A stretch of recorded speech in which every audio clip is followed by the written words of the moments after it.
Eminyakeni engaphezudlwana kweyinkulungwane edlule, kunentokazi ethile ndawana thile.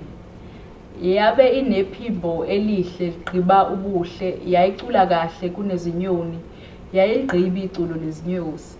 Akekho umama owayethi uma ebelethile angafisi umntanakhe akhungwe ngephimbo lalentokazi. Yayihlabelela isintu, yayihuba i-Afrika. Yabe inesigqi azaniya. Waphuthelwa wena sizukulwana sikamabonakude. Yabe inezwi elalibiza imithala esibhakabhakeni, iphimbo elalinisa imvula uma kunesomiso, inqamule mhlahlushwa zikhukhula. Yayicula ibheka indonsakusa, amakhehla abuke isibhakabhaka kuze kube sengathi azodlala umlabalaba.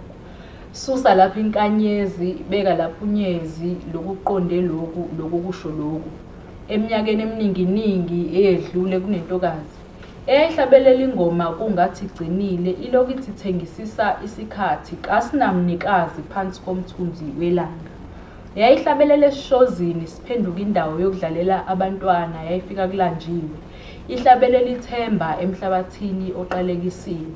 Ayazanga noma iphimbo layo elokukhala noma elokukhuleka. Yayingenazizathu sokuhlabelela, yayingadingi izizathu. Yayigoqa kuqala njalo uma bezama ukuyikhothamela, kwabe kuyisimanga sentokazi. Ngemva kweyinkulungwane iminyaka, ukukhumbuleka kwayo kwasekukhohlakele nomlando wayo usucishiwe. Iyangikhala kanye nekwakumele bawugcine. Umlando usishaya impinda, noko-ke kulokhu ngukwehluka. Kwaba nenye futhi intokazi eyabiza ingabaza. Yayifisa ukwenza umehluko oyozwakala njengehaba lezinganekwane. Yayifisa ukuhaya amazwi ayingcula, angahlabi izinyamazane iphabalambile.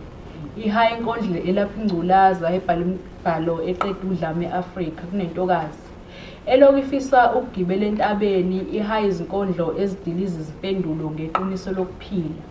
Iqede umnotho onezikhathi zokutsheka, ibulala irandi elibuye lintengantenge. Kunentokazi okuthi njalo abantu mebelele ifise ukuhaya inkondlo engathunga izinhliziyo ezaphuka ngobandlululo.